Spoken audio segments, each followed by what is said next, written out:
Good morning. I hope you enjoyed yesterday. Bit of an overcast day for sure.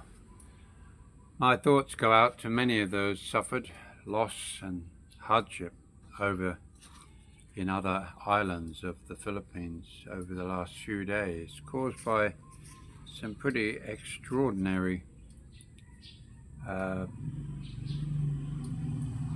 natural disasters, which of course is the Philippines being in the tropics and where it is somewhat expected every year. But that's not my thought for the day, actually. My thought for the day is it's about Americans, but it's actually also about being an Australian, being a new Australian. What I mean by a new Australian, Australians would know what I mean. It means that you've come maybe from Greece, Italy, France, England, New Zealand, just to pick a few, maybe German as well. For many of those that have come from those places, Australia offered an opportunity to start a wonderful new life in a new country. And that's what so many of those new arrivals, new immigrants to Australia did. In many ways, they provided what is today the original flavour of being a migrant to Australia and what it offered. And of course, politics being what it is, it started with the outpouring of sympathy for the Vietnam War, really, where masses of mothers and children found themselves in boats trying to escape the war-ravaged country that they came from. Many children were scooped up and put on board aeroplanes, boats, whatever, and they were taken as, in a sense, refugees from a war-torn country, offering what many thought was a temporary situation, but it became a flood.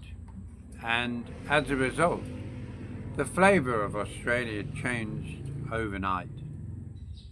We saw the streets being filled with Asian faces as opposed to European faces. There was, in the history of Australia, a certain attitude that was a white Australian. Now, some, of course, in political circles will now say that that's not politically correct. They never said that about Japan and China, because for the Chinese and the Japanese, an outsider is always an outsider.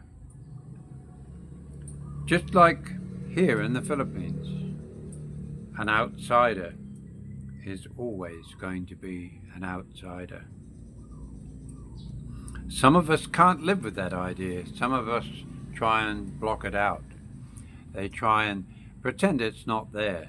Oh no, they're such a friendly group of people. Get to know a few real Filipinos and start to talk with them, and you'll discover they might not outwardly say they don't like you, but ultimately, deep down inside, there is a certain amount of resentment. Maybe it's the young men thinking that you're coming here to partake in like the Vikings, to take their women from them. And they may well be right in that situation. But really, what can they do? You come with a full wallet. You come with an Asian look, but a foreign look. I say an Asian look, meaning the opposite to what it really is. And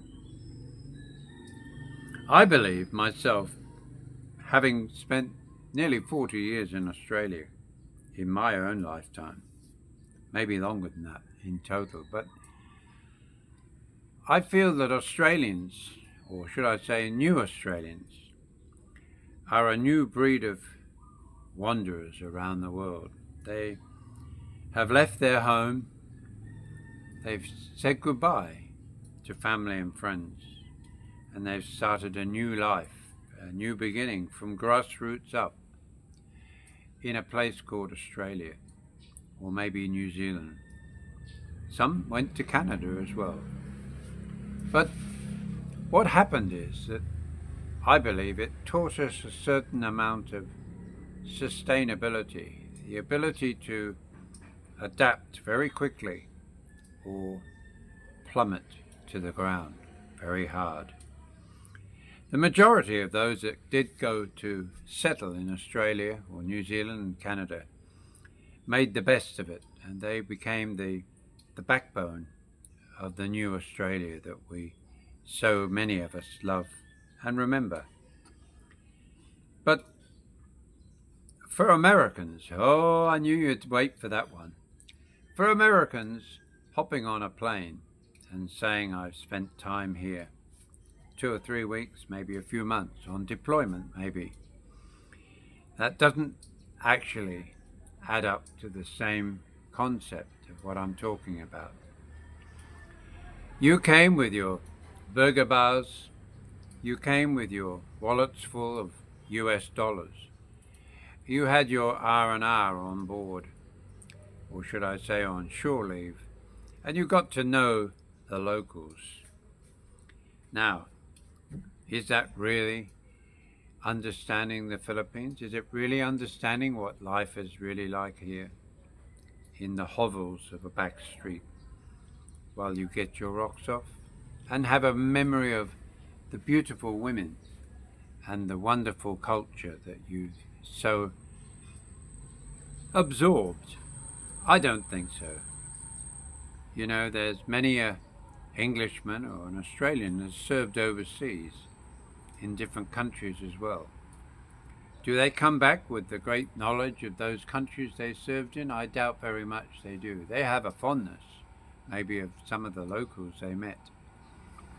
But as far as knowing really what it's like to be living permanently as a non-military person back in civvy-land, in retirement in those countries, I think they lack any kind of overall general understanding. And it's that emphasis that I've often placed upon so many of the Americans that come over here to the Philippines, not only from my own observation, and also, I will put my hand up, many of those Americans who portray the lifestyle of an American here in the Philippines, the way they do on their own video blogs.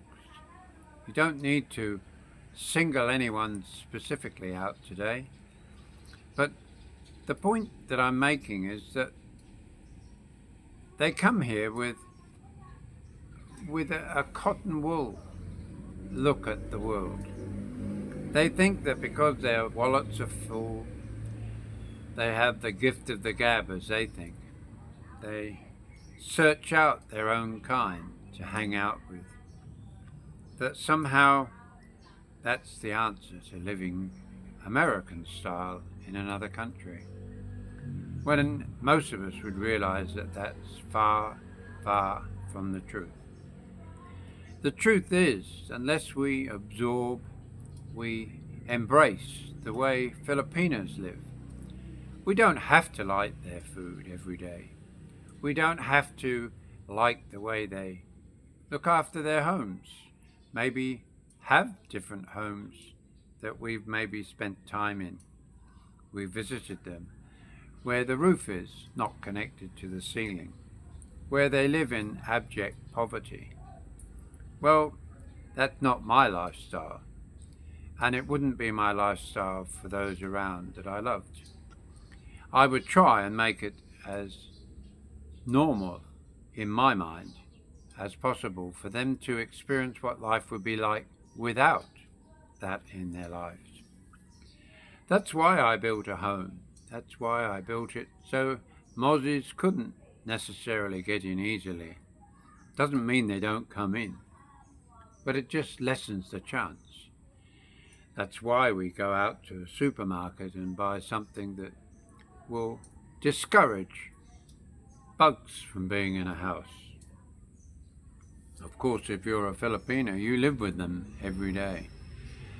As a foreigner, we live with them too, but it's the way we handle things is different. And by doing so, we also teach our Filipina what we consider to be the norm.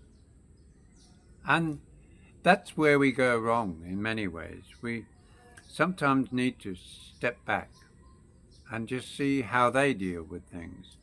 I don't mean for a day or for a week, but maybe for months.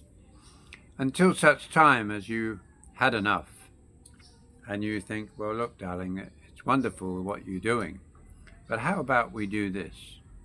How about we do that? Not in a condescending way, but in a way that shows them the benefits. It doesn't have to be top of the range cleaners.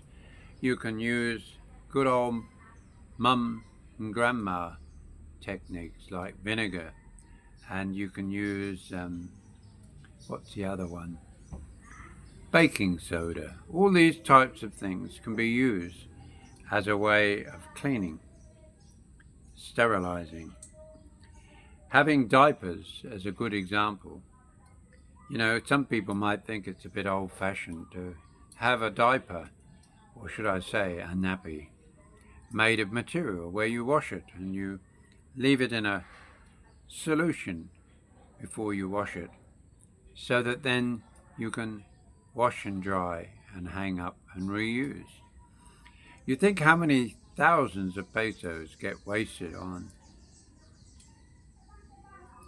plastic diapers, whatever else is inside them, cotton wool or whatever, when in actual fact a safety pin, learning to fold it, is much softer on the skin, much nicer to the environment. And after all, are we not complaining all the time about how dirty, how rubbish filled the Philippines often is? How about we do our little bit and show them that maybe as they live in the past, a little bit old-fashioned ideas might trigger the idea that maybe the old ways are maybe better for the environment and also better on the pocket. You know, we learn a lot from our parents. We learn a lot of things that are shortcuts. And then we enter the real world, which is the world that everybody else wants us to live by. Mobile phones, just like the one you're watching this on, or maybe a flat screen TV. But really, do we need all those things to make our day full? Have you noticed how your Filipina never comes off her phone? She's always on it. She's always messaging. You ask her who she's messaging, it's like you're giving her the fifth degree. Why wouldn't you ask? You don't know who she's asking, but you say, oh, just a friend. Oh yeah, do I know her? No. Okay, that's all right. But they think you're interrogating them. Why do you ask this? It's like so many of you out there think that asking questions of your Filipino, which is trying to get an insight to how they think. The Filipino often sees that as intrusive, threatening, somewhat confrontational. It's up to us to try and elevate their thought patterns to a point where they maybe see that we're just inquiring. We're curious, just like they are every 5 minutes, looking out the window as to what's happening outside, who's talking to who. If we dare to talk to a neighbour, we're gossiping, but they're just communicating. Funny that, isn't it? But back to our lovely American friends. You know, guys, nobody's got a bitch with you. Nobody's got an argument to pick with you. But I do wish you would spend a little bit of time stimulating those brain cells in your head and realize that just by buying a ticket and selling up that Studebaker out the back that Grandad gave you, and selling what you had as a home and heading off to the Philippines is not always the best answer. You really do need to come here for 3 or 4 months at least, just to and get out of those idea that you've got to stay in Western style luxury to experience those 3 or 4 months, because you won't. If you, for argument's sake, follow the line of what's his name, Festa, in Angeles City, he lives in his ivory tower, and I'm sure you've heard me talk about him. He certainly talked about me enough. But the point is, how do you really get a real feel of the Philippines if all you can do is say we and all those kinds of pre-additions to one's conversation? We like you coming here. We've always appreciated you watching our channel. Guys, I have enjoyed your comments. I enjoy seeing and reading your comments. I have a channel. Not we, I. A British expat in the Philippines is one person. It's not one person plus one. Sure, I might have a partner, or I might have a wife. Who knows? Who knows what the future might hold? But the point is, it's just me and my thoughts. I don't hate Americans, and I've told you that 100 times over. But I do get irritated by the fact that so many of you Americans come to a country such as the Philippines or any third world country and expect everything to be able to be replicated. That just because you open your wallet, you can live the 5-star lifestyle like sick grandpa swanning his way around Asia. You know, guys, if you've got that kind of money, why do you bother doing a YouTube channel? What's it all about? Is it ego? I think it is. It's certainly, according to you, it's not money. It's only peanuts you'd get on your channel. The point is, coming and living and doing is completely different from making a determined decision to come and live permanently in a country. For many Australians, new Australians who've come from Europe, we've done just that. I think in many ways we're better prepared for life after work into retirement than many Americans who just simply hadn't really only had a passport because they were in the military. The fact that they've maybe traveled to Europe once or twice in their lifetime, if they're lucky, is an amazing feat for many Americans. It's a changing way. The younger generation are more adventurous. Again, on your money. Your money, he said? Yes. Remember how your children always think that Dad and Mum will finance their trip to Europe? How they will be stranded in Rome or Paris. Gay Paris. Mum, I need some money. Send me some cash. That's how they now see life. For us, who started in Australia, we arrived virtually at, in many cases, what they used to describe as a £10 pom. It wasn't that we arrived with £10. It used to cost £10 to apply, and many took up the offer.